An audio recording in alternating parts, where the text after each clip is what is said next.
Hello friend, स्वागत है आप सभी का हमारे इस यूट्यूब चैनल मेजर टारगेट पर। तो फ्रेंड, आज हम लोग क्लास 10 के सामाजिक विज्ञान यानी कि सोशल साइंस का एक मॉडल पेपर को हल करेंगे।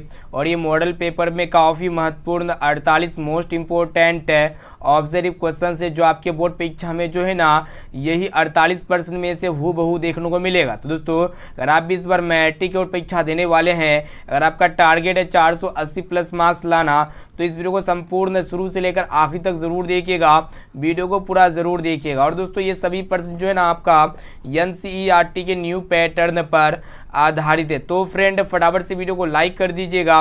और जो भी विद्यार्थी अभी तक हमारे व्हाट्सएप ग्रुप में नहीं जुड़े हैं ना, तो आप लोग हमारे व्हाट्सएप ग्रुप में जुड़ जाइएगा। ये मेरा व्हाट्सएप नंबर हो गया 6206076569, ठीक है। तो इसमें आप लोग हेलो बोलिए कि आप सर मुझे आप हमें जो है ना व्हाट्सएप ग्रुप में जोड़ दीजिए, तो आपको जो है ना व्हाट्सएप ग्रुप में ऐड कर दिया जाएगा। तो चलिए शुरू करते हैं यहाँ पे आज के पहले नंबर प्रश्न से। तो फ्रेंड देखिए, यहाँ पे आज का फर्स्ट प्रश्न क्या कराए कि गेहूं कौन सी फसल है।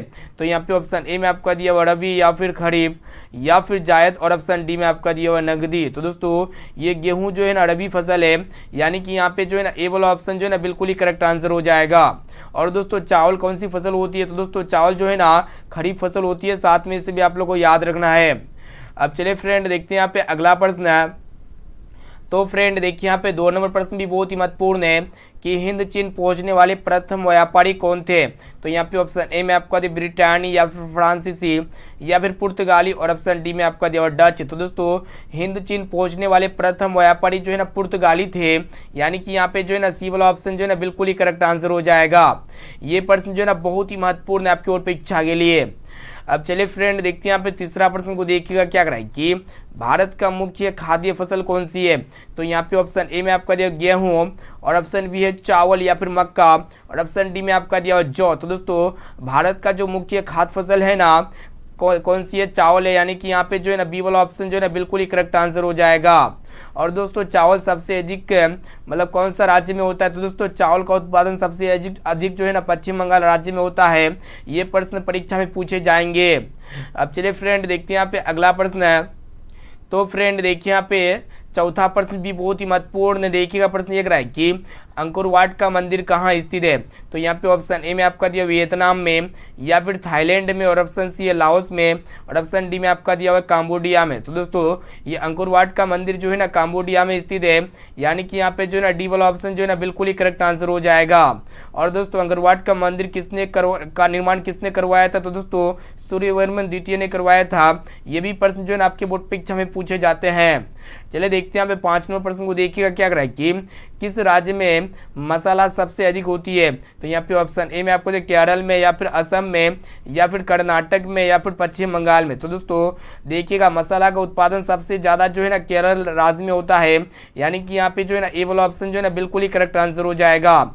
और दोस्तों, किस राज्य में नारियल सबसे अधिक होती है। तो दोस्तों, केरल राज्य में जो है ना नारियल का उत्पादन सबसे ज़्यादा होता है, इसे आप लोग को याद रखना है। अब चलिए फ्रेंड देखते हैं यहाँ पे अगला प्रश्न है। तो फ्रेंड देखिए, यहाँ पे 6 नंबर प्रश्न भी बहुत ही महत्वपूर्ण है। देखिएगा क्या रहा है कि हिंद चीन में कौन सी, यहाँ पे जो है ना आप लोग को बताना है कि हिंद चीन में कौन सा देश नहीं आता था। तो दोस्तों, ऑप्शन ए में आपका दिया काम्बोडिया या फिर लाओस या फिर वियतनाम, और ऑप्शन डी में आपका दिया चीन। तो दोस्तों, आप लोग को यहाँ पे देखिएगा हिंद चीन में जो है ना हिंदुस्तान और चीन देश नहीं आते थे, यानी कि यहाँ पे जो है ना चीन देश होगा। ऑप्शन नंबर डी जो है ना बिल्कुल करेक्ट आंसर हो जाएगा। इनके अलावा काम्बोडिया, लाओस और ये वियतनाम, ये तीनों देश जो है ना हिंद चीन में आते थे, लेकिन ये चीन जो है ना नहीं आते थे। यहाँ पे जो है ना डी वाला ऑप्शन बिल्कुल ही करेक्ट आंसर हो जाएगा। अब चलिए फ्रेंड देखते हैं यहाँ पे 7 नंबर प्रश्न को देखिएगा जो कि मोस्ट इंपोर्टेंट। देखिएगा प्रश्न एक रहा है कि दाल किस पौष्टिक अंश का स्रोत है। यहाँ पे ऑप्शन ए में आपको दिया प्रोटीन या फिर वसा या फिर कार्बोहाइड्रेट, और ऑप्शन डी में आपका दिया विटामिन। तो दोस्तों, दाल जो है ना ये प्रोटीन पौष्टिक अंश का स्रोत है, यानी कि यहाँ पे जो है ना ए वाला ऑप्शन जो है ना बिल्कुल ही करेक्ट आंसर हो जाएगा। और दोस्तों, दाल किस राज्य में सबसे अधिक होता है। तो दोस्तों, मध्य प्रदेश में जो है ना दाल का उत्पादन सबसे ज़्यादा होता है। ये भी प्रश्न जो है ना बोर्ड परीक्षा में पूछे जाते हैं। अब चलिए फ्रेंड देखते हैं यहाँ पे अगला प्रश्न है। तो फ्रेंड देखिए यहाँ पे 8 नंबर प्रश्न को देखिएगा क्या करा है कि जेनेवा समझौता में किस देश को 2 भागों में बांटा गया है। ऑप्शन ए में आपको था चीन को, या फिर जापान को, और ऑप्शन सी है वियतनाम को, या फिर भारत को। तो दोस्तों जेनेवा समझौता में जो है ना वियतनाम देश को 2 भागों में बांटा गया है, यानी कि यहाँ पे जो है ना सी वाला ऑप्शन जो है ना बिल्कुल ही करेक्ट आंसर हो जाएगा। और दोस्तों ये जेनेवा समझौता जो है ना 1954 में हुआ था, साथ में इसे भी आप लोग को याद रखना है। अब आइए फ्रेंड देखते हैं यहाँ पे 9 नंबर प्रश्न को देखिएगा। प्रश्न ये करा है कि कपास सबसे अधिक किस राज्य में होता है। तो यहाँ पे ऑप्शन ए में आपका दिया गुजरात में, या फिर बिहार में, या फिर उत्तर प्रदेश में, और ऑप्शन डी में आपका दिया दिल्ली में। तो दोस्तों कपास का उत्पादन सबसे ज़्यादा जो है ना गुजरात राज्य में होता है, यानी कि यहाँ पे जो है ना ए वाला ऑप्शन जो है ना बिल्कुल ही करेक्ट आंसर हो जाएगा। और दोस्तों कपास जो होती है ना ये काली मिट्टी में होती है, साथ में इसे भी आप लोग को याद रखना है।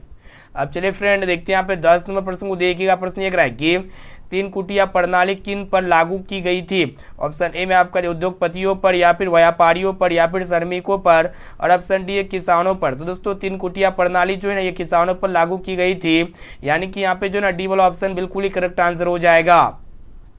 चलिए देखते हैं यहाँ पे 11 नंबर प्रश्न क्या कराए कि उजला सोना किसे कहा जाता है। मोस्ट इंपोर्टेंट है यहाँ पे ऑप्शन ए में आपको दे कपास को, या फिर रेशम को, या फिर जूट को, और ऑप्शन डी में आपको दे गन्ना को। तो दोस्तों उजला सोना जो है ना कपास को कहा जाता है, यानी कि यहाँ पे जो है ना ए वाला ऑप्शन जो है ना बिल्कुल ही करेक्ट आंसर हो जाएगा। और दोस्तों सुनहरा रेशा किसे कहा जाता है। तो दोस्तों सुनहरा रेशा जो है ना जूट को कहा जाता है, साथ में इसे भी आप लोग को याद रखना है। अब चलिए फ्रेंड देखते हैं यहाँ पे अगला प्रश्न है। तो फ्रेंड देखिए यहाँ पे 12 नंबर प्रश्न भी बहुत ही महत्वपूर्ण है। देखिएगा क्या कराए कि यहाँ पे आप लोग को बताना है कि फारवी ब्लॉक की स्थापना किसने किया था। ऑप्शन ए में आपका दिया हुआ है राम मनोहर लोहिया ने, या फिर सुभाष चंद्र बोस ने, या फिर लाला लाजपत राय ने, और ऑप्शन डी में आपका दिया हुआ नरेंद्र देव ने। तो दोस्तों यहाँ पे आप लोग बताने की फारवी ब्लॉक की स्थापना जो किया था ना सुभाष चंद्र बोस जी ने किया था, यानी कि यहाँ पे जो है ना बी वाला ऑप्शन जो है ना बिल्कुल ही करेक्ट आंसर हो जाएगा। अब आइए फ्रेंड देखते हैं यहाँ पे 13 नंबर प्रश्न भी बहुत ही महत्वपूर्ण है। देखिएगा क्या करा है कि ऑपरेशन फ्लड का संबंध किससे है। ऑप्शन ए में आपको दे कपास से, या फिर दूध से, या फिर चावल से, और ऑप्शन डी में आपका दे जूट से। तो दोस्तों ऑपरेशन फ्लड का संबंध जो है ना दूध से है, यानी कि यहाँ पे जो है ना बी वाला ऑप्शन जो है ना बिल्कुल ही करेक्ट आंसर हो जाएगा। अब चलिए फ्रेंड देखते हैं यहाँ पे 14 नंबर प्रश्न को देखिएगा। प्रश्न ये करा है कि देखिएगा ध्यानपूर्वक क्या करा है कि भारतीय राष्ट्रीय कांग्रेस के प्रथम अध्यक्ष कौन थे। ऑप्शन ए में आपका दिया हुआ है वेमच चंद्र बनर्जी, या फिर एनी बेसेंट, या फिर ऑप्शन सी में आपका दिया बदरुद्दीन तेजवी, या फिर महात्मा गांधी। तो दोस्तों भारतीय राष्ट्रीय कांग्रेस के जो पहले अध्यक्ष थे ना वेमच चंद्र बनर्जी थे, यानी कि यहाँ पे ए वाला ऑप्शन जो है ना बिल्कुल ही करेक्ट आंसर हो जाएगा। और दोस्तों कहीं कहीं जो है ना वेमच चंद्र बनर्जी की यहाँ पे शॉर्ट में लिखा हो रहता है WC बनर्जी, ठीक है, WC बनर्जी भी आप लोग याद रखिएगा, ठीक है। अब आइए फ्रेंड देखते हैं यहाँ पे अगला प्रश्न भी बहुत ही महत्वपूर्ण है। देखिएगा प्रश्न ये करा है कि भारत में किस किस्म की कॉफ़ी उगाई जाती है।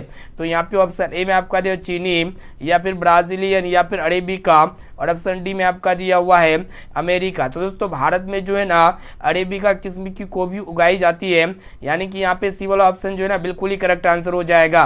और दोस्तों भारत में किस राज्य में कॉफ़ी सबसे अधिक होती है। तो दोस्तों भारत के कर्नाटक राज्य में जो है ना कॉफ़ी सबसे ज़्यादा होती है, इसे आप लोग को याद रखना है। अब चलिए फ्रेंड देखते हैं यहाँ पे 16 नंबर प्रश्न को देखिएगा। प्रश्न ये करा है कि मेटरनिक कौन था। ऑप्शन ए में आपका रूस का राजा, या फिर ऑस्ट्रिया का चांसलर, या फिर फ्रांस का सम्राट, या फिर प्रसा का चांसलर। तो दोस्तों ये मेटरनिक जो है ना ऑस्ट्रिया का चांसलर था, यानी कि यहाँ पे जो है ना बी वाला ऑप्शन जो है ना बिल्कुल ही करेक्ट आंसर हो जाएगा। अब आइए फ्रेंड देखते हैं यहाँ पे 17 नंबर प्रश्न क्या कराए कि नर्मदा बचाओ आंदोलन किसने चलाया था। ऑप्शन ए में आपका जो मेघा पाटेकर ने, या फिर संदीप पांडे ने, या फिर अन्ना हजारे ने, और ऑप्शन डी में आपका दिया हुआ अरविंद केजरीवाल ने। तो दोस्तों नर्मदा बचाओ आंदोलन जो है ना मेधा पाटेकर ने चलाया था, यानी कि यहाँ पे जो है ना ए वाला ऑप्शन जो है ना बिल्कुल ही करेक्ट आंसर हो जाएगा। अब चलिए फ्रेंड देखते हैं यहाँ पे अगला प्रश्न है। तो फ्रेंड देखिए यहाँ पे 18 नंबर प्रश्न को देखिएगा ध्यानपूर्वक, एक एक क्वेश्चन को जो अच्छी तरह से याद कर लीजिएगा। देखिए प्रश्न ये करा है कि हंगरी की राजधानी कहाँ है।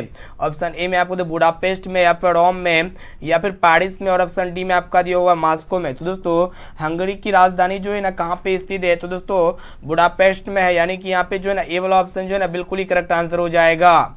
अब आइए फ्रेंड देखते हैं यहाँ पे 19 नंबर प्रश्न क्या कराए कि यूरेनियम का प्रमुख उत्पादक स्थान कौन सा है। तो यहाँ पे ऑप्शन ए में आपका डिगबोई, या फिर झरिया, और ऑप्शन सी में आपका घाटशिला, या फिर जादूगोरा। तो दोस्तों यूरेनियम का प्रमुख उत्पादक स्थान जो है ना जादूगोरा है, यानी कि यहाँ पे जो है ना डी वाला ऑप्शन जो है ना बिल्कुल ही करेक्ट आंसर हो जाएगा। अब चलिए फ्रेंड देखते हैं यहाँ पे अगला प्रश्न है। तो फ्रेंड इस वीडियो में हम लोग क्लास 10 के सामाजिक विज्ञान यानी कि सोशल साइंस का एक मॉडल पेपर को हल कर रहे हैं, और इस मॉडल पेपर में काफ़ी महत्वपूर्ण है, मोस्ट इम्पोर्टेंट 48 ऑब्जर्व क्वेश्चंस है, जो आपके फाइनल मैट्रिक बोर्ड परीक्षा में अगर आप ये सभी 48 ऑब्जर्व क्वेश्चंस को याद कर लेते हैं ना, तो यही 48% में से आपके फाइनल मैट्रिक बोर्ड परीक्षा में 100% पूछे जाएंगे। इसलिए दोस्तों एक एक क्वेश्चन को जो है अच्छी तरह से याद कर लीजिएगा। अब आइए देखते हैं यहाँ पे 20 नंबर प्रश्न भी बहुत ही महत्वपूर्ण है। देखिएगा प्रश्न एक रहा है कि यूरोप का मरीज किसे कहा जाता है। तो यहाँ पे ऑप्शन ए में आपको तुर्की को, या फिर मिस्र को, या फिर यूनान को, या फिर इंग्लैंड को। तो दोस्तों यूरोप का मरीज जो है ना किसे कहा जाता है वही आप लोग को बता देना है। तो दोस्तों तुर्की को जो है ना यूरोप का मरीज कहा जाता है, यानी कि यहाँ पे जो है ना ए वाला ऑप्शन जो है ना बिल्कुल ही करेक्ट आंसर हो जाएगा। अब आइए दोस्तों देखते हैं यहाँ पे 21 नंबर प्रश्न क्या कराए कि पंजाब में भूमि निम्नीकरण का मुख्य कारण कौन सी है। तो यहाँ पे ऑप्शन ए में आपको गहन खेती, या फिर अधिक सिंचाई, या फिर वनोन्मूलन, या फिर अति पशुचारण। तो दोस्तों पंजाब में भूमि निम्नीकरण का जो मुख्य कारण है ना अधिक सिंचाई है, यानी कि यहाँ पे जो है ना बी वाला ऑप्शन जो है ना बिल्कुल ही करेक्ट आंसर हो जाएगा। अब चलिए फ्रेंड देखते हैं यहाँ पे 22 नंबर प्रश्न को देखिएगा, जो कि मोस्ट इंपोर्टेंट है कि यूरोपीय सभ्यता का पालन किसे कहा जाता है। ऑप्शन ए में आपको जर्मनी को, या फिर यूनान को, या फिर इटली को, और ऑप्शन डी में आपको ब्रिटेन को। तो दोस्तों यूरोपीय सभ्यता का पालन जो है ना किसे कहा जाता है, यूनान को कहा जाता है, यानी कि यहाँ पे जो है ना बी वाला ऑप्शन बिल्कुल ही करेक्ट आंसर हो जाएगा। अब आइए दोस्तों देखते हैं यहाँ पे 23 नंबर प्रश्न को देखिएगा क्या कराए कि भारत में किस मिट्टी का विस्तार सबसे अधिक है। तो यहाँ पे ऑप्शन ए में आपको काली मिट्टी का, या फिर जलोढ़ मिट्टी का, या फिर बलुई मिट्टी का, या फिर पर्वतीय मिट्टी का। तो दोस्तों भारत में जो है ना ये जलोढ़ मिट्टी का विस्तार सबसे ज़्यादा है, और दोस्तों ये जलोढ़ मिट्टी जो है ना उपजाऊ मिट्टी होती है, ठीक है। अब चलिए फ्रेंड देखते हैं यहाँ पे अगला प्रश्न है। तो फ्रेंड देखिए यहाँ पे 24 नंबर प्रश्न को देखिएगा क्या कराए कि सांप्रदायिक राजनीति किस पे आधारित होती है। तो यहाँ पे ऑप्शन ए में आपको धर्म पर, या फिर क्षेत्र पर, या फिर चरित्र पर, और ऑप्शन डी में आपका दिया इनमें से कोई नहीं। तो दोस्तों सांप्रदायिक राजनीति जो है ना धर्म पर आधारित होती है, यानी कि यहाँ पे जो है ना ए वाला ऑप्शन जो है ना बिल्कुल ही करेक्ट आंसर हो जाएगा। अब आइए फ्रेंड देखते हैं यहाँ पे 25 नंबर प्रश्न भी बहुत ही महत्वपूर्ण है आपके बोर्ड परीक्षा में, ये सभी प्रश्न जो है ना बहुत बार पूछा जा चुका है। देखिएगा प्रश्न ये रहा है कि भारत के किस राज्य में कोयले जो है ना इसका अधिक उत्पादन होता है, कोयले का उत्पादन सबसे ज़्यादा होता है कौन सा राज्य में भारत के। ऑप्शन ए में आपको बिहार में, या फिर झारखंड में, या फिर उत्तर प्रदेश में, या फिर पश्चिम बंगाल में। तो दोस्तों भारत के झारखंड राज्य में जो है ना कोयले का उत्पादन सबसे ज़्यादा होता है, यानी कि यहाँ पे जो है ना बी वाला ऑप्शन जो है ना बिल्कुल ही करेक्ट आंसर हो जाएगा। और दोस्तों कोयले जो है ना 4 प्रकार के होते हैं, 7 में से भी आप लोग को याद रखना है। अब चलिए फ्रेंड देखते हैं यहाँ पे अगला प्रश्न है। तो फ्रेंड अभी तक आप वीडियो को लाइक नहीं किया ना, तो प्लीज़ दोस्तों जल्दी से फटाफट से वीडियो को लाइक कर दीजिएगा। चैनल पर नए हैं ना तो प्लीज़ दोस्तों जल्दी से चैनल को सब्सक्राइब करके बेल आइकन को प्रेस करके जो है ना ऑल पर जरूर सेलेक्ट कर लीजिएगा, ताकि यहाँ पे फ्यूचर में यहाँ पे जो है ना जब भी कोई लाइव क्लास हो ना तो आपको हमेशा नोटिफिकेशन मिलता रहेगा, ठीक है। और इनका PDF आप लोग को फ्री ऑफ कॉस्ट कहाँ से मिलेगा ये भी बताएंगे, तो वीडियो को पूरा ज़रूर देखिएगा। तो दोस्तों देखिएगा यहाँ पे 26 नंबर प्रश्न क्या कराए कि यहाँ पे आप लोग को बताने कि साम्यवादी शासन का पहला प्रयोग कहाँ हुआ था। तो यहाँ पे ऑप्शन ए में आपको रूस में, या फिर जापान में, या फिर चीन में, और ऑप्शन डी में आपका क्यूबा में। तो दोस्तों साम्यवादी शासन का पहला प्रयोग जो है ना कहाँ पे हुआ था वही आप लोगों को बताना है। तो दोस्तों रूस में हुआ था, यानी कि यहाँ पे जो है ना ए वाला ऑप्शन बिल्कुल ही करेक्ट आंसर हो जाएगा। अब आइए दोस्तों देखते हैं यहाँ पे 27 नंबर पर क्या कराए कि काली मृदा का दूसरा नाम क्या है। तो दोस्तों काली मृदा का दूसरा नाम जो है ना रेगुन मिट्टी है, यानी कि यहाँ पे जो है ना बी वाला ऑप्शन बिल्कुल ही करेक्ट आंसर हो जाएगा। अब चलिए फ्रेंड देखते हैं यहाँ पे 28 नंबर प्रश्न को देखिएगा, जो कि मोस्ट इंपोर्टेंट है कि रूस में जार का अर्थ क्या होता है। तो यहाँ पे ऑप्शन ए में आपको पीने का बर्तन, या फिर रूस का सामंत, या फिर रूस का राजा, और ऑप्शन डी में आपका इनमें से कोई नहीं। तो दोस्तों रूस में जो जार का अर्थ होता है ना रूस का राजा होता है, यानी कि यहाँ पे जो है ना सी वाला ऑप्शन जो है ना बिल्कुल ही करेक्ट आंसर हो जाएगा। अब चलिए फ्रेंड देखते हैं यहाँ पे 29 नंबर प्रश्न को देखिएगा क्या करा है कि किस राज्य में वनों का विस्तार अधिक है। ऑप्शन ए में आपको उत्तर प्रदेश में, या फिर हरियाणा में, या फिर मध्य प्रदेश में, और ऑप्शन डी में आपको बिहार में। तो दोस्तों वनों का विस्तार सबसे अधिक जो है ना मध्य प्रदेश में है, यानी कि यहाँ पे जो है ना सी वाला ऑप्शन जो है ना बिल्कुल ही करेक्ट आंसर हो जाएगा। और दोस्तों किस राज्य में वन का विस्तार सबसे कम है, तो दोस्तों हरियाणा में जो है ना वन का विस्तार सबसे कम है। साथ में से भी आप लोग को याद रखना है। अब चलिए फ्रेंड देखते हैं यहाँ पे 30 नंबर प्रश्न को देखिएगा क्या करा है कि the history of the loss of Vietnam के लेखक कौन है, मोस्ट इंपोर्टेंट है। तो यहाँ पे ऑप्शन ए में आपको हो ची मिन, या फिर फान बोई चाओ, या फिर कुआंग, और ऑप्शन डी में आपका या फिर त्रियो। तो दोस्तों the history of the loss of Vietnam के जो लेखक है ना फान बोई चाओ है, यानी कि यहाँ पे जो है ना बी वाला ऑप्शन जो है ना बिल्कुल ही करेक्ट आंसर हो जाएगा। अब आइए फ्रेंड देखते हैं यहाँ पे 31 नंबर प्रश्न क्या करा है कि निम्न में से किसको प्राथमिक क्षेत्र कहा जाता है, मोस्ट इंपोर्टेंट है। तो दोस्तों कृषि क्षेत्र को जो ना प्राथमिक क्षेत्र कहा जाता है, ठीक है। और दोस्तों औद्योगिक क्षेत्र को जो ना द्वितीय क्षेत्र कहा जाता है, और दोस्तों सेवा क्षेत्र को जो ना तृतीय क्षेत्र कहा जाता है। साथ में इसे भी आप लोग को याद रखना है। अब चलिए फ्रेंड देखते हैं यहाँ पे अगला प्रश्न है। तो फ्रेंड देखिए यहाँ पे 33 नंबर प्रश्न जो कि मोस्ट इंपोर्टेंट है। 32 नंबर प्रश्न को देखिएगा क्या करा है कि देखिएगा कि सिखों के 10वें गुरु यहाँ पे जो है ना गुरु श्री गोविंद सिंह का जन्म बिहार के किस नगर में हुआ था। तो यहाँ पे ऑप्शन ए में आपको तो मुंगेर में, या फिर खगड़िया में, या फिर पटना में, या फिर भागलपुर में। तो दोस्तों सिखों के 10वें गुरु श्री गोविंद सिंह का जन्म जो है ना बिहार के किस नगर में हुआ था। तो दोस्तों इनका जन्म जो है ना पटना नगर में हुआ था, यानी कि यहाँ पे जो है ना सी वाला ऑप्शन बिल्कुल ही करेक्ट आंसर हो जाएगा। अब आइए दोस्तों देखते हैं यहाँ पे 33 नंबर प्रश्न क्या करा है कि सूचना का अधिकार अधिनियम कानून कब लागू हुआ, काफी महत्वपूर्ण है। तो यहाँ पे ऑप्शन ए में आपका दिया 2004 में, या फिर 2005 में, या फिर 2006 में, और ऑप्शन डी में आपका दिया 2007 में। तो दोस्तों सूचना का अधिकार अधिनियम लागू जो है ना ये कानून 2005 में लागू हुआ था, यानी कि यहाँ पे जो है ना बी वाला ऑप्शन जो है ना बिल्कुल ही करेक्ट आंसर हो जाएगा। अब आइए फ्रेंड देखते हैं यहाँ पे 34 नंबर प्रश्न भी बहुत ही महत्वपूर्ण है। देखिएगा क्या करा है कि यहाँ पे आप लोगों को बताना है कि टीपू सुल्तान कहाँ के शासक थे। तो यहाँ पे ऑप्शन ए में आपको मैसूर के, या फिर शिमला के, या फिर कश्मीर के, या फिर दिल्ली के। तो दोस्तों टीपू सुल्तान जो है ना ये मैसूर के शासक थे, यानी कि यहाँ पे ए वाला ऑप्शन जो है ना बिल्कुल ही करेक्ट आंसर हो जाएगा। अब आइए फ्रेंड देखते हैं यहाँ पे 35 नंबर प्रश्न जो कि मोस्ट इंपोर्टेंट। देखिएगा क्या करा है कि सबू ने यहाँ पे आप लोग को बताना है कि सविनय अवज्ञा आंदोलन कब और कहाँ से शुरू हुआ था। तो दोस्तों सविनय अवज्ञा आंदोलन जो है ना ये कहाँ 1930 के मतलब कहाँ से शुरू हुआ था, दांडी से शुरू हुआ था, 1930 ईस्वी में शुरू हुआ था, यानी कि यहाँ पे जो है ना सी वाला ऑप्शन जो है ना बिल्कुल ही करेक्ट आंसर हो जाएगा। अब चलिए फ्रेंड देखते हैं यहाँ पे अगला प्रश्न है। तो फ्रेंड देखिए यहाँ पे 36 नंबर प्रश्न जो कि मोस्ट इंपोर्टेंट है कि वार एंड पीस किसकी रचना है। तो यहाँ पे ऑप्शन ए में आपका कार्ल मार्क्स की, या फिर लियो टोल्स्टॉय की, या फिर हिटलर की, और ऑप्शन डी में आपका इनमें से कोई नहीं। तो दोस्तों वार एंड पीस जो है ना ये किसकी रचना हुई आप लोग को बता देना है। तो दोस्तों ये जो है ना वार एंड पीस किसकी मतलब किसकी रचना है। तो दोस्तों ये जो है ना लियो टोल्स्टॉय की रचना है, यानी कि यहाँ पे जो है ना बी वाला ऑप्शन बिल्कुल ही करेक्ट आंसर हो जाएगा। चलिए देखते हैं यहाँ पे 37 नंबर प्रश्न क्या करा है कि वैदों की ओर लौटो का नारा किसने दिया था। तो यहाँ पे ऑप्शन ए में आपका दिया रामकृष्ण परमहंस ने, या फिर स्वामी विवेकानंद ने, या फिर स्वामी दयानंद सरस्वती ने, या फिर टैगोर ने। तो दोस्तों वैदों की ओर लौटो का नारा जो है ना स्वामी दयानंद जी ने दिया था, यानी कि यहाँ पे जो है ना सी वाला ऑप्शन जो है ना बिल्कुल ही करेक्ट आंसर हो जाएगा। अब चलिए फ्रेंड देखते हैं यहाँ पे अगला प्रश्न है।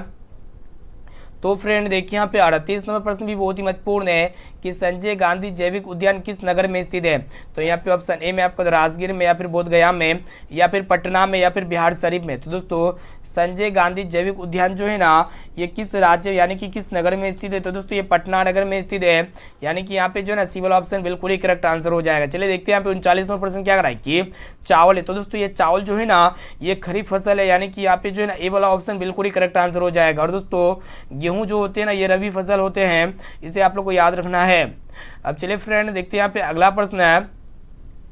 तो फ्रेंड यहाँ पे बढ़ चलते अगला क्वेश्चन की तरफ जो कि मोस्ट इंपोर्टेंट है। तो फ्रेंड प्रश्न को देखिएगा क्या करा है कि सौर ऊर्जा यहाँ पे आप लोग को बताना है कि सौर ऊर्जा का कौन सा संसाधन है। यहाँ पे ऑप्शन ए में आपका मानवकृत, या फिर नवीकरणीय, या फिर अजैव, और ऑप्शन डी में आपका दिया नवीकरणीय। तो दोस्तों ये सोलर एनर्जी जो है कभी समाप्त नहीं होगा, इनका भंडारण क्या है असीमित है, इसीलिए जो है ना ये नवीकरणीय संसाधन के अंतर्गत आएगा। यहाँ पे जो है ना बी वाला ऑप्शन बिल्कुल ही करेक्ट आंसर हो जाएगा। चलिए देखते हैं यहाँ पे 41वां प्रश्न जो कि मोस्ट इंपोर्टेंट है कि सांप्रदायिक राजनीति आधारित होती है। तो यहाँ पे ऑप्शन ए में आपको धर्म पर या फिर जाति पर या फिर क्षेत्र पर या फिर चरित्र पर। तो दोस्तों सांप्रदायिक राजनीति जो है ना ये धर्म पर आधारित होती है, यानी कि यहाँ पे ए वाला ऑप्शन जो है ना बिल्कुल ही करेक्ट आंसर हो जाएगा। अब चलिए फ्रेंड देखते हैं यहाँ पे अगला प्रश्न है। तो फ्रेंड देखिए यहाँ पे 42वें प्रश्न को देखिएगा जो कि मोस्ट इंपोर्टेंट है कि किसने कहा था कि संसाधन होते नहीं बनाए जाते हैं। ऑप्शन ए में आपको जिम्मरमैन ने या फिर महात्मा गांधी जी ने या फिर संदीप पांडे ने या फिर टैगोर ने। तो दोस्तों आप लोग बता देते हैं कि किसने कहा था कि संसाधन मतलब होते नहीं बनाए जाते। तो दोस्तों जिम्मरमैन ने कहा था कि संसाधन होते नहीं बल्कि बनाए जाते हैं। यहाँ पे जो है ना ए वाला ऑप्शन बिल्कुल ही करेक्ट आंसर हो जाएगा। अब चलिए फ्रेंड देखते हैं यहाँ पे 43वें प्रश्न को देखिएगा क्या करा है कि लोकतंत्र की सफलता निर्भर करती है। तो दोस्तों लोकतंत्र की सफलता जो है ना किस पर निर्भर करती है ना, यहाँ पे जो देखिएगा नागरिकों को विवेकपूर्ण सहभागिता पर निर्भर करती है। ठीक है, तो यहाँ पे जो है ना सी वाला ऑप्शन जो है ना बिल्कुल ही करेक्ट आंसर हो जाएगा। अब चलिए फ्रेंड देखते हैं यहाँ पे 44वें प्रश्न को देखिएगा जो कि मोस्ट इंपोर्टेंट है कि किसने कहा था कि बिहार के बिना भारत का विकास संभव नहीं है। तो फ्रेंड यहाँ पे ऑप्शन ए में आपको एपीजे अब्दुल कलाम जी ने या फिर नरेंद्र मोदी ने या फिर राजेंद्र प्रसाद जी ने या फिर महात्मा गांधी जी ने। तो दोस्तों आप लोग बता देते हैं कि भारत यहाँ पे मतलब बिहार के बिना भारत का विकास संभव नहीं है। किसने कहा था? तो दोस्तों डॉक्टर एपीजे अब्दुल कलाम जी ने कहा था, यानी कि यहाँ पे जो है ना ए वाला ऑप्शन बिल्कुल ही करेक्ट आंसर हो जाएगा। चलिए देखते हैं यहाँ पे 45 नंबर प्रश्न क्या कराए कि भारत का सबसे बड़ा बंदरगाह है। तो दोस्तों ऑप्शन ए में आपको मुंबई या फिर चेन्नई या फिर कोलकाता या फिर कांडला। तो दोस्तों भारत का जो सबसे बड़ा बंदरगाह है ना मुंबई है, यानी कि यहाँ पे जो है ना ए वाला ऑप्शन जो है ना बिल्कुल ही करेक्ट आंसर हो जाएगा। अब चलिए फ्रेंड देखते हैं यहाँ पे अगला प्रश्न है। तो फ्रेंड देखिए यहाँ पे 46वां प्रश्न क्या करा है कि सर्वाधिक वर्षा होती है। तो यहाँ पे ऑप्शन ए में आपको पूर्णिया में या फिर चेरापूंजी में या फिर कोच्चि में या फिर माउसीराम में। तो दोस्तों सबसे ज़्यादा जो वर्षा होती है ना माउसीराम में होती है। और दोस्तों ये माउसीराम कहाँ है? तो दोस्तों मेघालय में है। ठीक है, मेघालय में माउसीराम है। चलिए दोस्तों देखते हैं यहाँ पे 47वां प्रश्न क्या करा है कि सेफ्टी लैम्प के आविष्कारक है। तो दोस्तों सेफ्टी लैम्प के जो आविष्कारक है ना हम्फ्री डेवी है, यानी कि यहाँ पे जो है ना सी वाला ऑप्शन जो है ना बिल्कुल ही करेक्ट आंसर हो जाएगा। अब चलिए फ्रेंड देखते हैं यहाँ पे आज का लास्ट और अंतिम प्रश्न है जो कि मोस्ट इंपोर्टेंट है कि भारतीय राष्ट्रीय कांग्रेस का स्थापना कब हुआ था। तो दोस्तों भारतीय राष्ट्रीय कांग्रेस का जो स्थापना हुआ था ना कब हुआ था वही आप लोगों को बताना है। तो दोस्तों 1895 ईस्वी में हुआ था, यानी कि यहाँ पे ए वाला ऑप्शन जो है ना बिल्कुल ही करेक्ट आंसर हो जाएगा। और भारतीय राष्ट्रीय कांग्रेस जो है ना मतलब इनकी प्रतिस्थापना मतलब स्थापना किसने किया था? तो दोस्तों ए ओ हुए ने किया था। किसने किया था? ए ओ हुए ने किया था। इसे आप लोग को याद रखना है। तो फ्रेंड यहाँ पे हम लोग फाइनली जो है ना क्लास 10 के सामाजिक विज्ञान के काफ़ी महत्वपूर्ण है 48 मोस्ट इंपोर्टेंट ऑब्जर्व क्वेश्चंस को बता चुके हैं। और ये सभी प्रश्न जो है ना आपके फाइनल मैट्रिक बोर्ड परीक्षा यानी कि 2023 के बोर्ड परीक्षा में जो है ना हूबहू देखने को मिलेगा। अब चलिए दोस्तों ये 48 प्रश्न का पीडीएफ जो है ना आप लोग फ्री ऑफ कॉस्ट कहाँ से डाउनलोड कर सकते हैं और इनके साथ साथ जो है ना आप लोग ऑनलाइन टेस्ट जो है ना कहाँ से लगा सकते हैं ये भी आप लोग को स्टेप बाय स्टेप बताएंगे। तो चलो आप जो है ना अपने मोबाइल के क्रोम ब्राउजर या फिर गूगल पे सर्च कर सकते हैं। तो फ्रेंड पीडीएफ को डाउनलोड करने के लिए जो है ना आपको अपने गूगल के यानी कि यहाँ पे जो है ना अपने ब्राउज के यहाँ पे क्रोम ब्राउजर पे आ सकते हैं और यहाँ पे गूगल के सर्च इंजन पे सर्च कीजिएगा measuretargets.com। ठीक है, तो फ्रेंड जैसे यहाँ पे measuretargets.com सर्च कीजिएगा ना तो यहाँ पे स्पेलिंग को ध्यान से देखिएगा MAZORTARGETS। ठीक है, यहाँ पे टी के बाद जो है ना एस लगाइएगा उसके बाद .com। तो इस तरह का इंटरफेस आएगा board number 1 educational platform major target. तो ये वाले लिंक पे जो है ना सिंपली क्लिक कर दीजिएगा। ठीक है, तो फ्रेंड जैसे ये वाला लिंक पे क्लिक कर कीजिएगा ना तो इस तरह का इंटरफेस आएगा। तो यहाँ पे ऑनलाइन टेस्ट फ्री पीडीएफ यहाँ पे डाउनलोड कर सकते हैं और यहाँ पे क्लास 10 के सभी विषय जो है ना यहाँ पे चैप्टर वाइज पढ़ सकते हैं, MBBS सब्जेक्टिव क्वेश्चन भी पढ़ सकते हैं। ठीक है, तो यहाँ पे जो है ना आप लोग जो है ना जैसे कि अगर आपको फ्री ऑफ पीडीएफ डाउनलोड करना है तो यहाँ पे क्लिक करना है और ऑनलाइन टेस्ट कैसे दिया जाता है तो सबसे पहले इसको देख लीजिएगा, समझ लीजिएगा। ऑनलाइन टेस्ट देने के लिए यहाँ पे ऑनलाइन टेस्ट के बटन पे क्लिक कर देना पड़ेगा। उसके बाद यहाँ पे जो है ना कक्षा 10वीं का लाइव टेस्ट चल रहा है। ठीक है, तो यहाँ पे जो है ना कक्षा 10वीं का लाइव टेस्ट के बटन पे सिंपली क्लिक कर दीजिएगा। तो फ्रेंड जैसे क्लिक कीजिएगा ना तो इस तरह का इंटरफेस आएगा। तो यहाँ पे स्टार्ट के बटन पे क्लिक करके जो है ना आप लोग यहाँ पे टेस्ट को फ्री में दे सकते हैं और यहाँ पे 15 में से 15 सही करके दिखाना, ठीक है। तो आप लोग जो है ना टेस्ट को जरूर दीजिएगा और यहाँ पे जो है ना पीडीएफ डाउनलोड करने के लिए पीडीएफ डाउनलोड वाले बटन पे क्लिक कर दीजिएगा।